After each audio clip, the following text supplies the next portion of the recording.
शिव चरित्र को सुनने वाला और शिव चरित्र को सुनाने वाला, इनको यश मिलता है। लोग कहते हैं महाराज हम इतना करते हैं परिवार के लिए, बेटे के लिए, बेटी के लिए, सबके लिए, हमें जैसे नहीं मिलता। अगर आपको जस चाहिए ना तो आप शिव पूजा से जुड़ जाओ, आप भगवान शिव की कथा से जुड़ जाओ, आप भगवान महादेव जी के सत्संग से जुड़ जाओ। जीवन में यश अपने आप मिलने लगेगा मेरे भाई बहन, क्योंकि यश मांगने से नहीं मिलता। पावन जस की पुण्य बिन होई, ये पावन जस की पुण्य बिन होई, बिन मघ जस की पावे कोई, बिन मघ जस की पावे कोई, बिन मघ जस की पावे कोई, बिन मघ जस की पावे कोई। पावन जस की पुण्य बिन होई, पावन जस की पुण्य बिन होई, पावन जस की पुण्य बिन होई, पावन जस की पुण्य बिन होई, बिन गया जस की पावे कोई, बिन गया जस की पावे कोई, बिन गया जस की पावे कोई, पावे कोई, पावे। मेरे भाई बहन, अगर हमारे जीवन में यश मिल रहा है तो इसका मतलब हमारा पूर्ण बढ़ रहा है। हमारे जीवन में लोग हमको यश दे रहे हैं।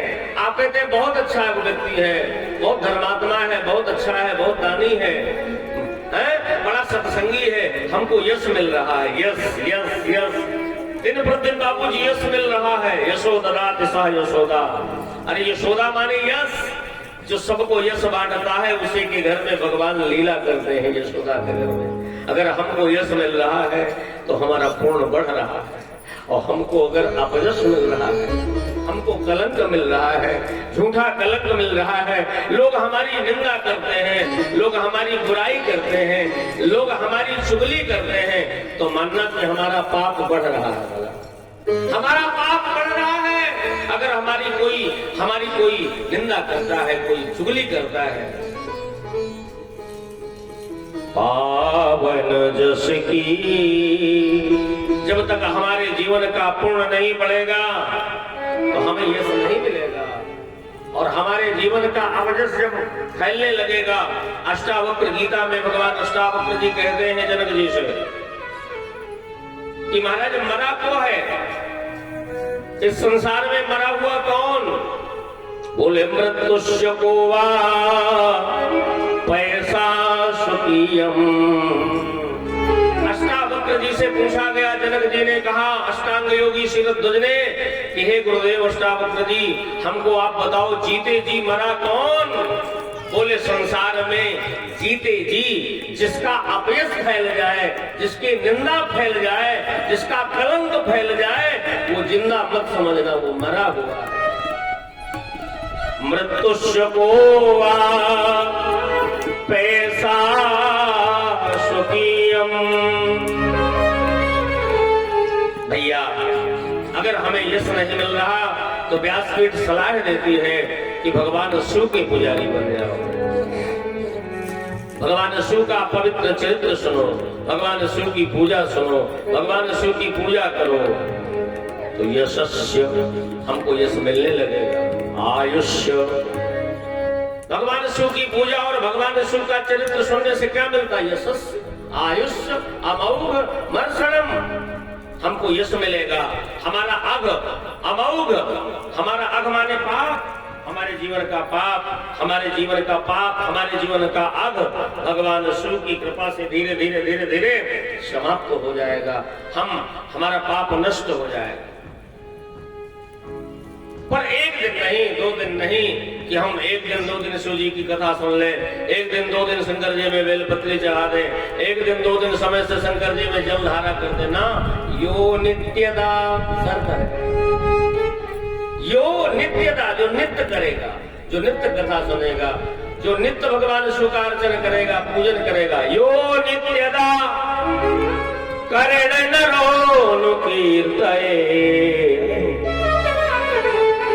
धुनोत्यघं कौरव भक्ति भावतः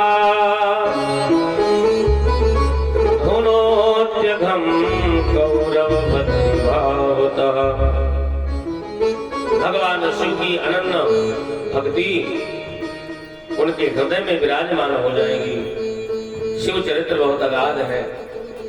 शिव चरित्र की फलश्रुति कहते हुए वेद व्यास जी ने इदम पवित्रम परमेश चेष्टितम, और पूज्य बाबा गोस्वामी जी ने जब रामचरितमानस में शिव चरित्र लिखा और शिव चरित्र को लिख करके विश्राम किया, तो आपको पता होना चाहिए भगवान शिव लिखते हैं।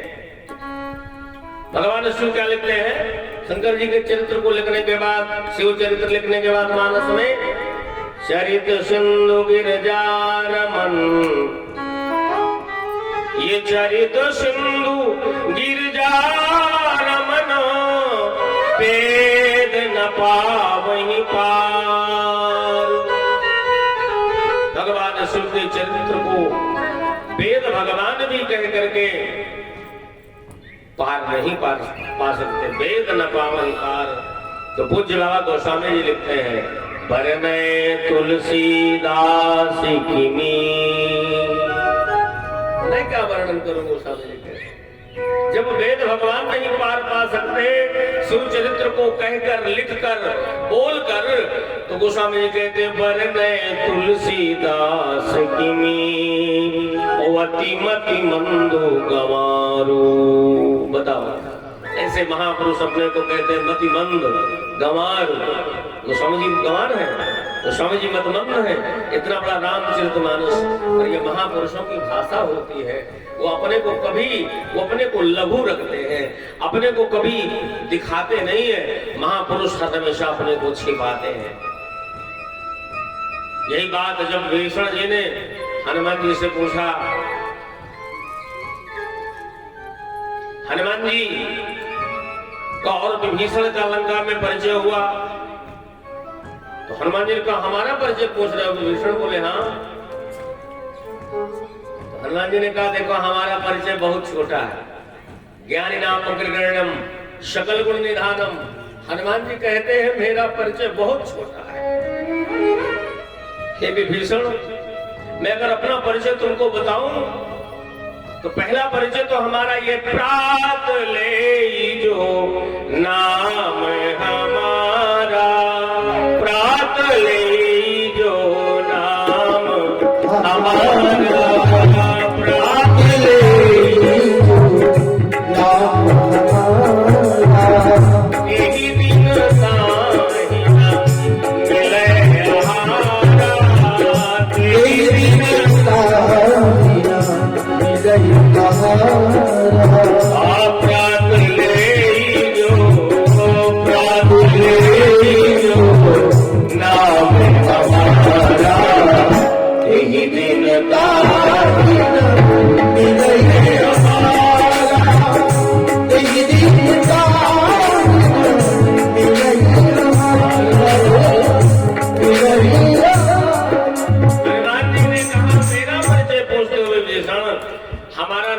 सुबह सुबह ले लेता है उसको दिन भर भोजन नहीं मिलता।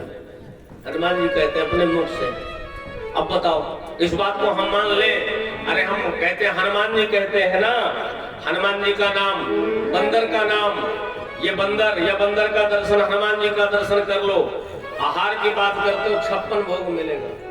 सुबह से संकट मोचन में जाकर बैठो तो शनिवार मंगलवार इतना लड्डू प्रसाद मिलेगा, पेट भी छक जाएगा और किलो भर बांध के घर परिवार को भी ले आओ। 56 भोग मिलता है। तो महापुरुषों की भाषा होती है। हनुमान जी महाराज कहते हैं, एक मंद में मोह बस और कुटिल हृदय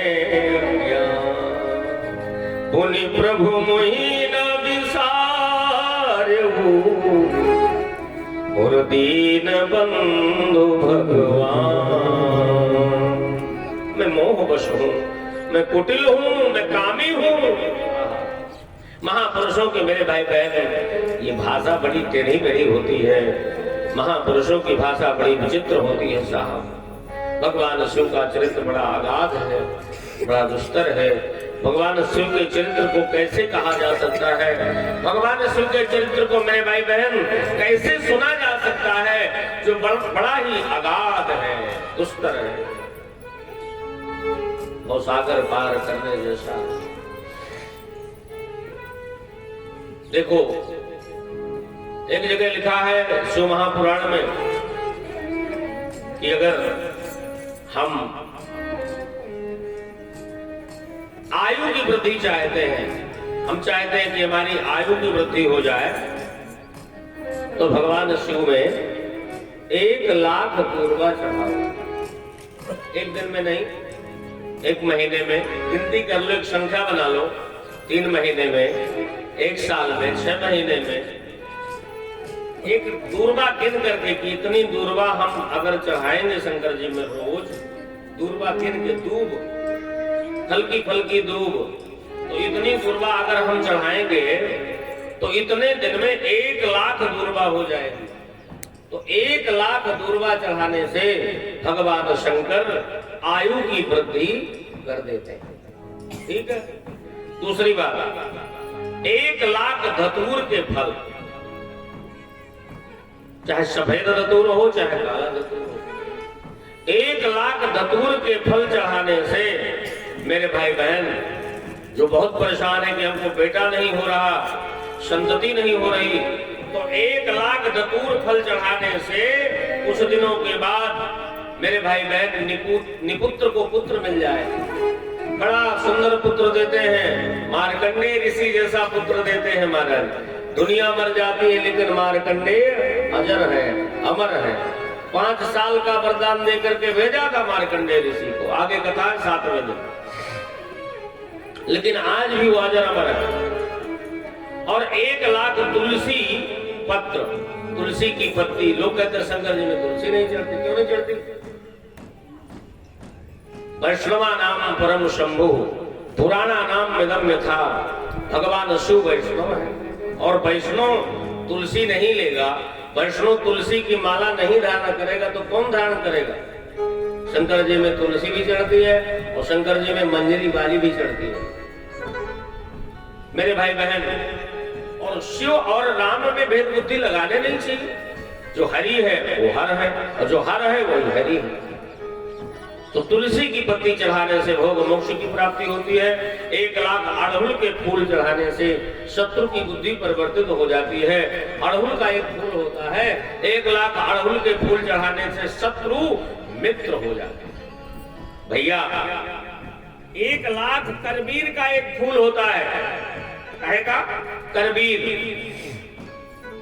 1,00,000 करबीर के फूल चढ़ाने से मेरे भाई बहन रोग से मुक्ति मिल जाती है। और 1,00,000 चमेली के फूल चढ़ाने से, चमेली के फूल शंकर जी में आप चढ़ाओ तो 1,00,000 पुष्प चढ़ाने से हमारे घर में वाहन का सुख प्राप्त होता है। हाँ, वाहन आ जाता है, भोले बाबा वाहन दे देते हैं, ये शिव पुराण में लिखा है। और कुछ भी न मिले तो जानते हो, एक शमी की पत्ती बराबर 11 बेल पत्ती, एक शमी की छोटी सी पत्ती छौंकर की 11 बेलपत्री का काम करती है। शंकर जी में आप शमी पत्र चढ़ाना शुरू करिए, शमी पत्र, तो भोग की प्राप्ति हो जाएगी, मोक्ष की प्राप्ति हो जाएगी। किसी बेटी और बेटा का विवाह न हो पा रहा हो, सुयोग्य वर बेटी को न मिल पा रहा हो तो व्यासपीठ सलाह देती है, किसी बेटी का सुयोग्य विवाह न हो पा रहा हो, समय से वर न मिल पा रहा हो, समय से बेटी का विवाह न हो पा रहा हो, तो विनती है भागवत पीठ से कि 1,00,000 उस बेटी से एक संख्या बना करके 1 महीने, 3 महीने, 6 महीने, 9 महीने, 12 महीने, 1 साल बेला के फूल चढ़ा दीजिए आप, सुयोग्य वर की प्राप्ति हो जाएगी, सुलक्षण वर की प्राप्ति हो जाएगी। और अगर कोई बालक चढ़ाएगा तो उसको सुयोग्य पत्नी की प्राप्ति हो जाएगी। बेला के सुंदर पुष्प जो बड़ा सुगंधित होता है। 1,00,000 जूही के फल, एक जूही होता है, बेला के बाद एक जूही होता है। 1,00,000 जूही के पुष्प भगवान शिव में चढ़ाने से अन्न की प्राप्ति होती है, धन की प्राप्ति होती है। और अगर शायद कुछ न मिले, चंपा, चमेली, दूर्वा, धतूर फल, करबीर के पुष्प, तुलसी की पत्ती, तुलसी की बाली, तो त्रिदलम त्रिवर्णाकारम त्रिनेत्रम च त्रिधायुधम त्रिजन्म पाप संहारम बिल्वपत्रम शिवार्पणम बिल्वपत्रम शिवार्पणम। भगवान शिव में 1,00,000 बिल्वपत्र चढ़ाने से समस्त प्रकार की मेरे भाई बहन कामनाएं पूर्ण हो जाती हैं। सभी प्रकार की कामनाएं हमारी पूर्ण हो जाएंगी। केवल आप भगवान को 1,00,000 बिल्वपत्र अनुष्ठान के तरीके से भगवान शिव में चढ़ाना शुरू कर दीजिए, तो आपकी समस्त भय बाधाओं का निवारण हो जाएगा और आपके सुंदर संकल्पों की पूर्ति हो जाएगी। भैया, शंकर जी में और राम जी में कोई भेद बुद्धि मत लगाया करो ना। जो शंकर जी हैं वही राम जी हैं, क्योंकि राम जी की वाणी है, को नहीं शिव समान प्रिय मोरे। जब राम जी को समय मिलता है तो राम जी अपने हाथ में माला लेकर के शिव शिव शिव शिव नमः शिवाय, नमः शिवाय, नमः शिवाय, नमः शिवाय, राम जी नमः शिवाय का जप करते हैं। और जब शंकर जी को समय मिलता है तो शंकर जी क्या करते हैं, तुम पुनि राम राम दिन राती और सादर जपहु अनंग आराती। तुम पुनि राम राम दिन राती सादर जपहु अनंग आराती।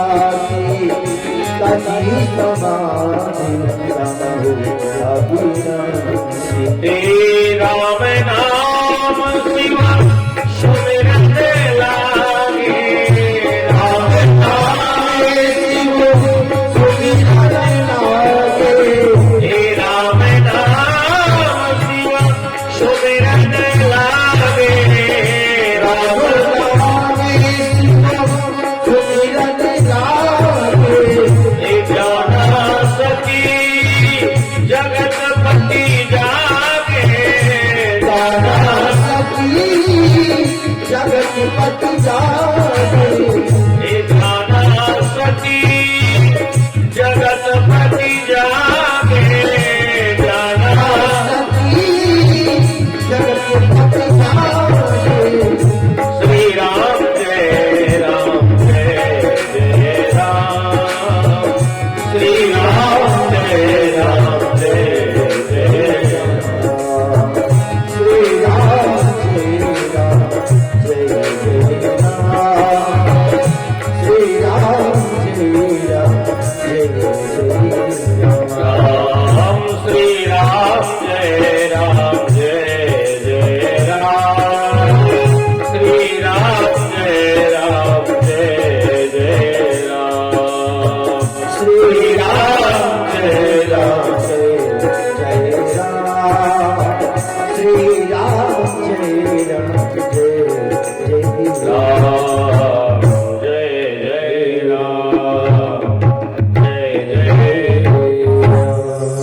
तुम हमसे हो कि हम तुमसे? मेरे भाई बहन, ये राम नाम शिव सुमिरन लागे, ये जाना सती, जान गई भगवती कि जगतपति जागे। आपको पता होगा कि जब भगवान श्री राम जी ने लंका में चढ़ाई करने के पहले रामेश्वरम की स्थापना किया। आदरणीय बाबूजी, रामेश्वरम गए ना आप? गंगोत्री का जल चढ़ाने के लिए लोग जाते हैं। तो रामेश्वरम की स्थापना जब किसने किया? राम जी ने। लंका में चढ़ाई करने के पहले, सेतुबंध के पहले, समुद्र में पुल बनाने के पहले लिंग थाप विधवत करी पूजा। क्यों? राम जी की वाणी शिव समान मोहि प्रिय नहीं दूजा। राम जी ने कह दिया कि आज के बाद मेरे द्वारा प्रतिष्ठित जो रामेश्वरम का दर्शन करेगा, जो रामेश्वरम में आकर के गंगोत्री का जल चढ़ाएगा, जे रामेश्वर दर्शन करही ते तनु तजी मम। राम जी कह रहे हैं लोक सिधरही, मेरे लोग आएंगे। और एक बात और कह दिया राम जी ने, जो हम लोग करते हैं, जे गंगा जल आन चढ़ावही ते सायुज्य मुक्ति नर। आज के बाद जो गंगोत्री का